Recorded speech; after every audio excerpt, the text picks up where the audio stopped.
Assalamualaikum warahmatullahi wabarakatuh. Saya Marziga Mukhtar dari kelas 10 IPS 2. Saya akan mempresentasikan tentang jenis-jenis pasar. Yang pertama-tama kita bahas macam-macam pasar. A. Berdasarkan wujudnya. 1. Pasar konkret adalah tempat terjadinya hubungan jual beli antara penjual dan pembeli secara langsung. Contohnya pasar swalayan. Nah, yang kedua, pasar abstrak. Pasar abstrak adalah pasar yang menunjukkan hubungan penjual dan pembeli secara langsung maupun tidak, di mana barang tidak secara langsung dapat diperoleh membeli.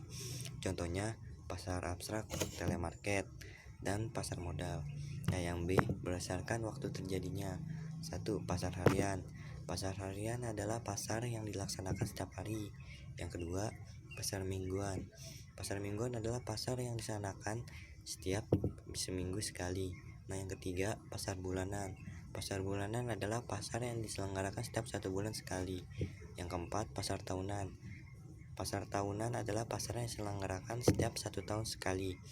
Nah, yang kelima, pasar temporer adalah pasar yang pelaksanaan sewaktu-waktu. Nah, C, berdasarkan keluas jangkauannya.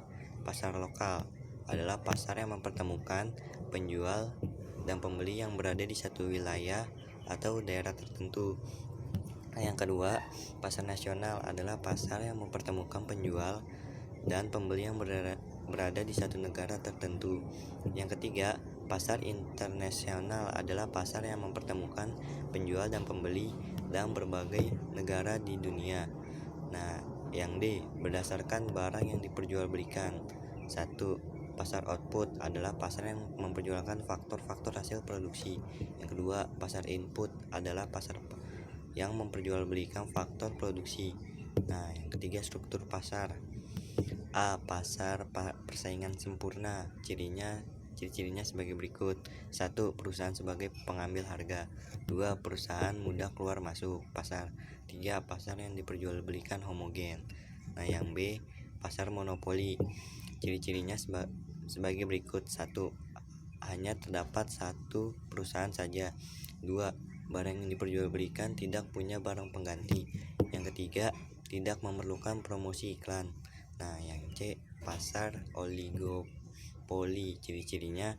1. Hanya terdiri dari atas sedikit perusahaan dalam pasaran. Yang 2, produknya homogen atau terdiferensiasi. Nah, yang ketiga, pengambilan keputusan saling memengaruhi. Nah, yang keempat, kompetisi harga. Nah, yang D, pasar persaingan monopolistik. 1. Terdapat banyak penjual. 2. Barangnya terdiferensiasi. 3. Mudah untuk masuk ke dalam industri. 4. Promosi penjualan sangat aktif. Nah, sekian dari saya. Wassalamualaikum warahmatullahi wabarakatuh.